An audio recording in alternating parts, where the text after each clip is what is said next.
Hello, everyone. I'm Lynn Cremando for YogaUOnline, and I'm here today with Dr. Shailla Vaidya. Dr. Vaidya, also called the Yoga MD, is a Harvard-educated physician who practices mind-body medicine for stress resilience in Toronto. Her background is in emergency medicine, family medicine, and health management. She has a master's degree in public health and has served as assistant professor in the Department of Family Medicine at McMaster University and the University of Toronto. On top of all that, Shailla is a yoga teacher and therapist, so she integrates this Eastern yogic philosophy into her practice and uses all of those resources to aid her clients who are suffering from burnout or stress or have had traumatic events in their lives and want to restore their health and build resilience. As we're watching the events of the year 2020 recede into our collective rearview mirror, and many of us have suffered with stress and traumatic events, it seemed like a wonderful time to tap into some of her wisdom. So welcome, Shailla.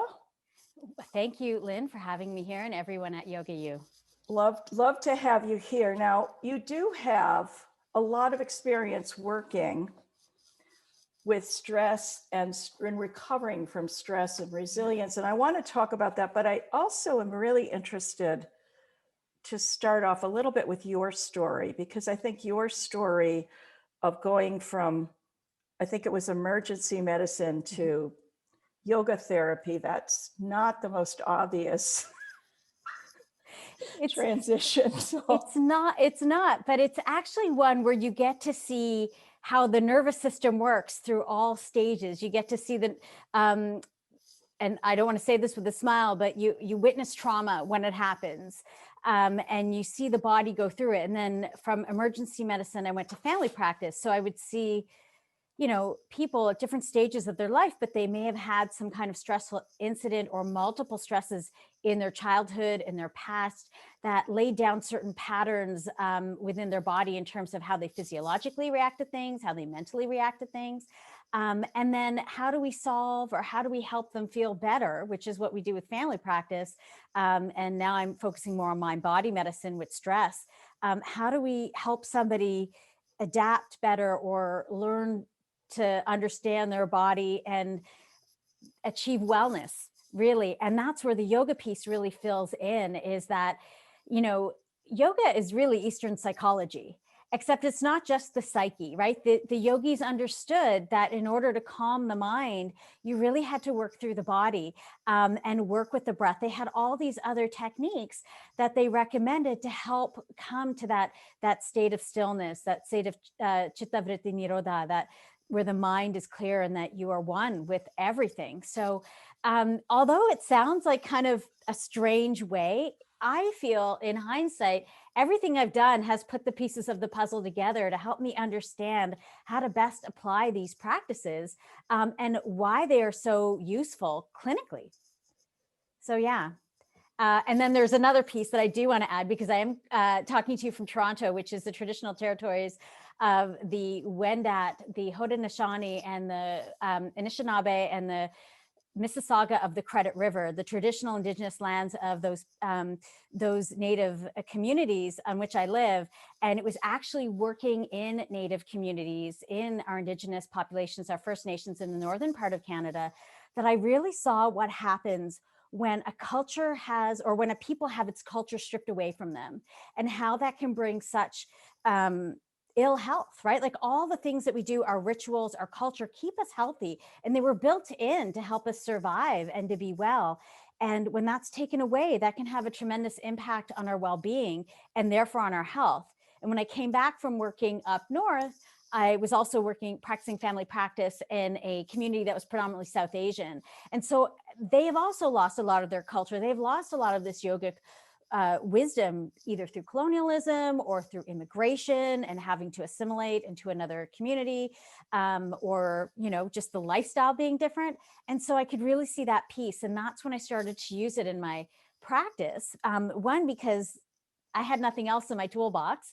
And two, because it really seemed to be beneficial. Like people were really responding to these practices. And I don't know if I'm rambling a little bit, but eventually I started to do adverse childhood experience score screening in my patient population. And what I realized was a lot of the people that I was taking the time to teach techniques from yoga of and apply yoga therapeutically were people who had high adversity in their childhood. So high levels of trauma, their nervous systems were primed in stress. And it was really helpful. And I called it yoga at the time. I wasn't aware of the research in mindfulness till a little bit later. And one of my patients, when I was teaching her some breathing techniques for anxiety, was like, oh, this is mindfulness. And when I looked it up and I read the research on mindfulness and then Dr. Richard Davidson's research as well, I was like, oh, this is it. This is what I'm going to do. And I really feel like I say, my uncles went to jail in the Quit India movement to preserve these teachings. And although I was not able to preserve a lot of my culture, I really feel coming back to this and bringing the real source of what yoga is, right back to the knowledge of the sutras, which many people will have read. It might not be our first introduction to yoga, but when we actually get into it, we realize how encompassing this is and how powerful this practice is. So that's really kind of the story. And everything I learn as I go through and I start to learn more about the science and more about the practices and the effect, I can look back on the experiences that I've had as a physician and even pick out patients or remember things where I've seen people express things a certain way, and how the practice can help or how you can apply a yoga practice to that. Because obviously it's very individual. Yeah, so that's my story. Interesting. You're touching on two things that I think are so timely right now in the yoga world, because people are talking about heritage in the yoga world and reclaiming it and reallocating things. And the other one is the whole idea of trauma. And when I did a little bit of studying of early childhood trauma, it just occurred to me that most of us have early childhood trauma, Yes. that most of us have trauma. Yeah. In our tissue. So I guess you could say, and I don't know if maybe trauma is not the right word, but there's a long-term aspect that's been there forever and is living there. We're not conscious of it. And then there's these acute things that happen. Right. Yeah. And they're both kind of forms of, I don't know if even stress is the right word. How do you define it? Yeah, I think there's a lot there. And I think even the trauma world is trying to classify things better. So I think many of us have big T trauma. And if we get a chance in that acute phase to resolve it and come back to safety, we may do better. And then there's all the little multiple traumas that we have that contribute to what I talk about in the program, allostatic load. And so we can have complex trauma, we can have acute trauma, we can have prolonged trauma, we can have post-traumatic stress, we can have stressful incidents. And so I think we're really just starting to tease out what all of this is and how to classify it, because in order for us to study it, we like to have it classified and understand it. And I also think that some of us will agree that I've had some traumatic events, but wait a second, this person who has survived war or prolonged, or sexual abuse or something like that, may be different. Their suffering, their trauma is different than mine, even though my trauma still affected my nervous system. There's going to be different effects. And then also, it's not just what happened, but it's what didn't happen. Like, were you able to complete the trauma? Were you able to come back to a place of safety? Were you able to re-regulate the nervous system? So there's so many pieces of this puzzle that we're just starting to lay out and understand. And, in the program, I talk about Dr. Stephen Porges' polyvagal theory, and we're going to talk about the vagus nerve, because it's really offered us a beautiful framework to start to understand what's happening here. And I think, with my own profession in medicine, a lot of this stuff was really done. Stress was a really big topic in the early 1920s, 1930s, 40s, 50s. And then we started to, as medicine evolved, we started to kind of subspecialize and we started to break up the system. And I think we're at a place now in medicine, can't speak for the rest of the world, but in my profession, where everything is super subspecialized, that we're looking at all the parts and we're now only starting to come back and look at the whole, right? Because we all know we're whole beings, but we're divided into these parts, or we've been separated, and we're getting the pieces of the puzzle that we have to put back together in order to see that picture. And I feel like yoga, well, the autonomic nervous system and the nervous system is kind of what I feel is the internal link, just because of all the things that it innervates and how it works. And yoga is such a wonderful tool for looking at so many different aspects of our well-being, right? To bring us back to that wholeness. That was its whole point. Yeah. I think of it this way, and I want you to talk more about the nervous system before we go on to Porges's work, because that was, from starting at 1994, that's been a game changer, I think, throughout medicine almost, not just, but yoga is just recently getting interested in the vagus nerve. I know Stephen Porges and his son have been writing about it since 1994, but I think of it this way, and the word that I always come back to is resilience. That here's homeostasis, which is what we all love, and here's us going off. Yeah. And the difference between a good outcome and a bad outcome is everybody goes off. Right. But the question is, can you come back? Yeah. And those signals of going off are things like bad sleep, bad digestion. It's not, oh, I feel so off. You might not even realize that that's what's going on. So what I'd love you to talk about is first that piece and the nervous system. And one thing I've seen that you have written about, which I think is underrated, and one of the most kind of insidious things of going off, is freeze mode. Yeah. Everybody knows fight and everybody knows flight, but to me, the really dangerous place is to get stuck in freeze. So can you talk about the nervous system? So I want to make a kind of go big and come back down and end up at the vagus nerve. Yeah. But I want to first set the stage for anybody who doesn't understand the whole nervous system thing and resilience. And then I want to come and really drill down and pick your brain about vagus nerve. Okay, well, let me see if I can summarize all of that very quickly. But yeah, we're built, I think the biggest thing is to recognize that we're built for survival, right? That through evolution, we've evolved to survive small threats maybe they're big threats, just to survive threats. And then to recover, come back to baseline and go back. So what you were describing about homeostasis, which again is a little bit of a misnomer, isn't it? It's a dynamic state. Homeostasis is a homeo-dynamic state.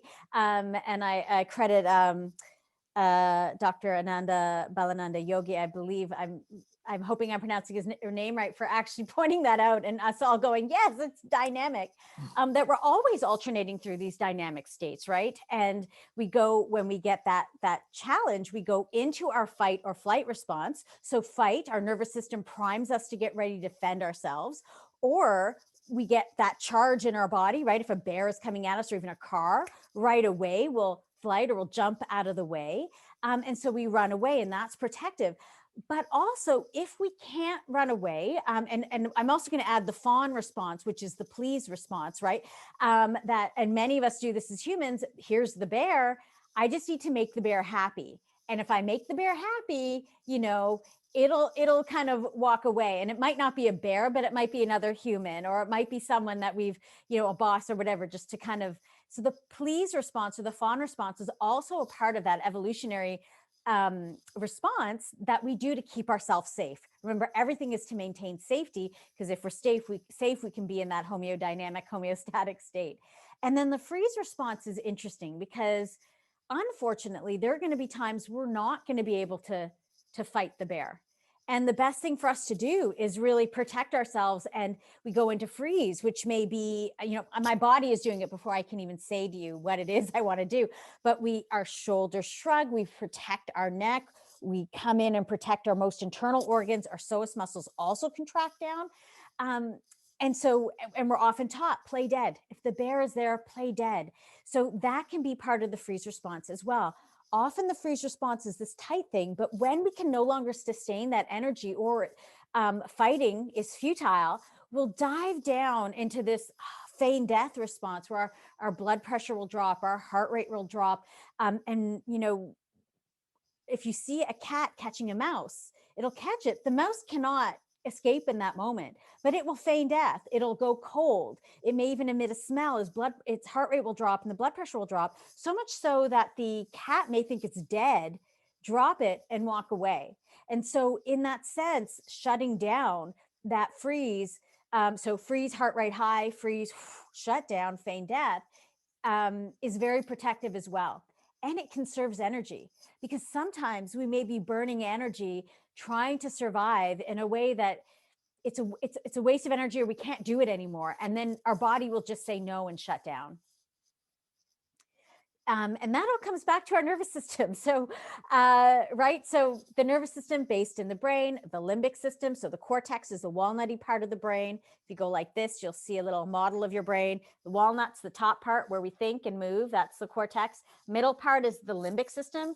And that's really the home of our threat defense. That's really the home of our stress response. And then from there, things start to get organized in what's called the brainstem. And also the brainstem, also known as the reptilian brain, is where a lot of our big cranial nerves come out that help, that really feed our senses, right? So we get our senses through these cranial nerves, to our eyes, our nose, our mouth, our ears, our facial expression. That comes back into the brainstem, goes straight up through the limbic system, through the thalamus, up to the brain. So we're really wired in this way. And then, of course, going down, all of our nerves come down and get organized through the brainstem down through the body. So the stress response actually happens in the limbic system first, shoots down through the body, comes back up, and then we know, oh, I'm anxious, or oh, I am angry, right? First it happens subconsciously, and then back up. And it's an amazing response to see. And, you know, you asked me to tie this in with emergency medicine, because I used to be in the trauma bay when the paramedics would bring people in. And, you know, when I was rereading about the stress response and understanding it, like, I have a vivid image of people coming in after physical trauma, a car accident, something else that had happened to them. And they would go through all these stages. You know, we see if their heart rate and their blood pressure drop, we say that's shock, pump them with fluids, give them some adrenaline. We need them to perfuse their body. Everything we do is really based on the nervous system's response. And it's very interesting. Did I answer the question? You did. I think we're ready now to talk about the vagus nerve, because that it's running through that whole channel, isn't it? It is. Yeah. Our vagus nerve is our vagabond. It's the wanderer. So that's where vagus comes from. And it really, let me see if I can draw it. It starts kind of here in our brain stem, and it shoots out. It gets a little bit of input from cranial nerve 9 and 11, which I'll talk about in a minute. Cranial nerve 9 is innervates the pharynx, the back of our throat. And then cranial nerve 11, the accessory nerve, we just called it the accessory nerve. We didn't think it was all that important, but actually incredibly important. Right, shrugs our shoulders, protects our carotids, our breathing, our see, this is my trachea, all those other things coming down through here, and it starts up here, and then it wanders down through the body. It sends off a branch to the larynx, to our heart, to our lungs, to our stomach, to our part of our gut, into which then the enteric nervous system feeds into. And it carries the fibers of the parasympathetic nervous system, which is our rest and digest response, or what we thought of our rest and digest, calm and clear, pause and plan. But also the older fibers of the vagus nerve are the shutdown response, right? Those are the dorsal vagus fibers. They're our shutdown response. So that happens all in the body. And once it happens, 80%, 80 to 85, maybe less than 90% of the fibers in the vagus nerve are actually upward going. So they're afferent. They're taking information from the body back up to the brain. And when we start to work with different techniques, we can actually start to release stress. The signal will then come up through the vagus nerve, so that the brain will then know we're okay, or that we're shut down, right? So the vagus nerve is incredibly important. And if you look at its path, it's this real trunk of a nerve. It's like this super highway that goes through the country of our body, with the off ramps, you know, of other nerves. And then there's these plexuses that around the organs from which more nerves shoot out, et cetera. So it's this really big network of nervous fibers that carry information mostly back up to the brain, but also into the body. Now, what people talk about a lot is having good vagal tone. Mhm. And when you think of toning in the body, you think of like weightlifting Right. or body weight resistance. And I can't see a nerve, Yeah, right. you know, So, lifting weights, but what is vagal tone and yeah. how might we cultivate it, especially because we're in a yoga place here, a place of Mhm. yoga. How can yoga help us to cultivate vagal tone? Yeah, so vagal tone, when we're looking at the tone of anything, it's how it's holding its shape, right? That's how I think of tone. When we're very stressed and we're like this, we're really increasing our sympathetic drive. So not as much of the parasympathetic rest and digest. And so then we're not really exercising the vagus nerve in that way. It's not very active, I guess. We're more in sympathetic nervous system has more of a hold on our body. So that's more like the gas, whereas the vagus nerve is more like the brake. And there's a couple levels to that brake. And so when we talk about vagal tone, we're really kind of talking about how quickly we can move back into parasympathetic state, how quickly or how often our body, our homeostatic state is in our is being predominated by parasympathetic tone or parasympathetic state versus the sympathetic fight or flight or freeze or fawn state. So that's really what we're talking about with vagal tone. And what we mean by that is how often can we release stress and come back to that homeostatic state? How often can we maintain it? And how hard is it for it to come out of that? So I don't want to say how hard, but how quickly do we come back out of it, or do we get triggered out of it? So one of the other models I use around vagal tone is Dr. Dan Siegel's model of the window of tolerance. I think Deb Dana and Dr. Stephen Porges use more of a ladder in vision, where you're going up a ladder. And I like the window of tolerance model because some of us may have very narrow vagal tone, so a narrow window of tolerance. So we're really only in our parasympathetic state this much, and any little thing will bring us out into that sympathetic nervous system or dive down into a dorsal vagal state. And some of us may have more reserve or more capacity to stay in that vagal tone or have the vagus nerve dominate. And again, like doing weights, right? Because we do weights, we strengthen a muscle, the muscle gets stronger. The more we stay into that, or the more we practice being in that vagal tone, in that parasympathetic state, the easier it is for us to fall back into that, right? So in yoga, we talk about samskaras and patterns and habits. And it's almost like the samskara of being in parasympathetic, or the habit of being able to come back or to maintain that parasympathetic state. So that's where I would explain, or that's how I would explain vagal tone. How strong is our capacity to stay in our parasympathetic rest and digest state? Does So that if I make go sense? back, yeah, if I go back to the way I do it, Mhm. which is Mhm. jagged lines, Mhm. which is maybe a horizon line with jagged lines. Yeah. Um, and let me see if I got all this. We're all oscillating. Yeah.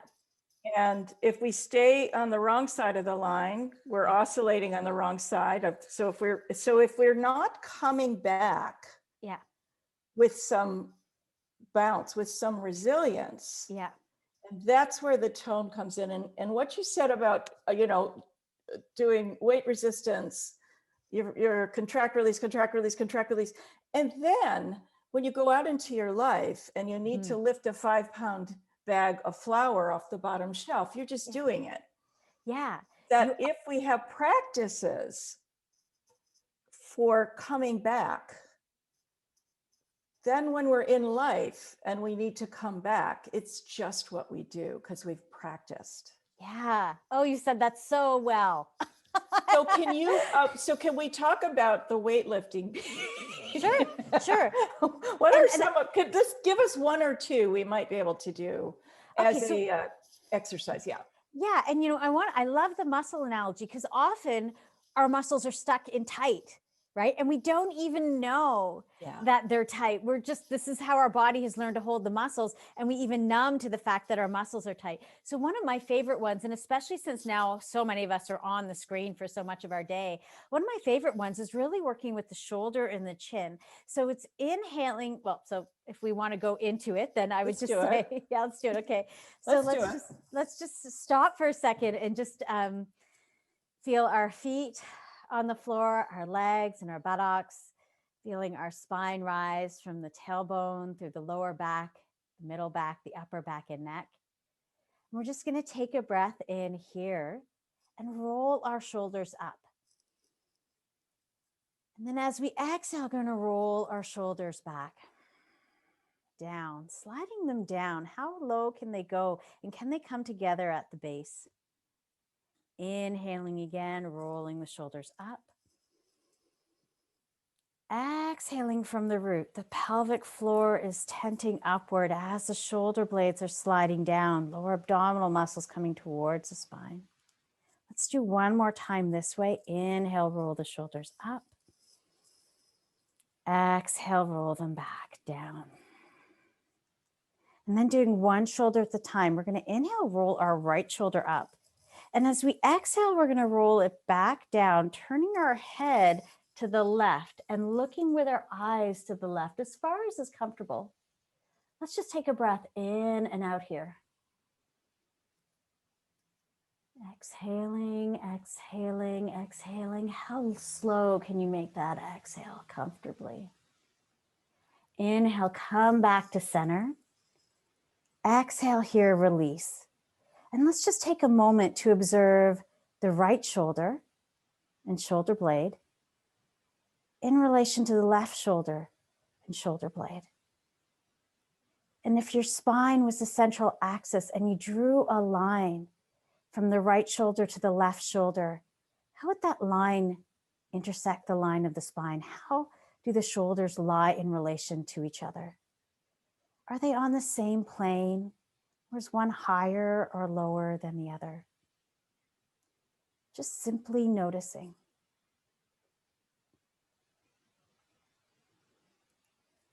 Now let's just move to the other side. We're going to inhale, roll our left shoulder up. And as we exhale, we're going to move it down, sliding it down, turning our head to look to the right.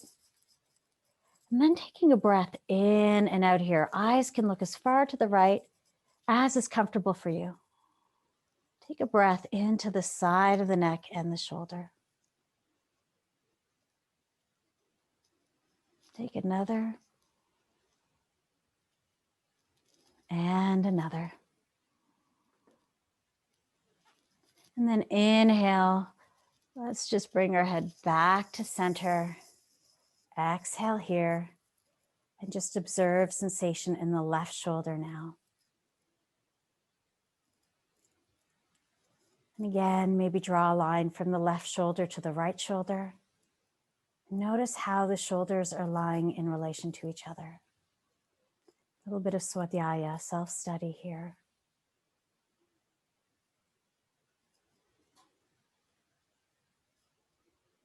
And then releasing the practice and coming back to center. Oh, I'm so relaxed. Why don't you just go ahead and finish the interview yourself if you don't want to.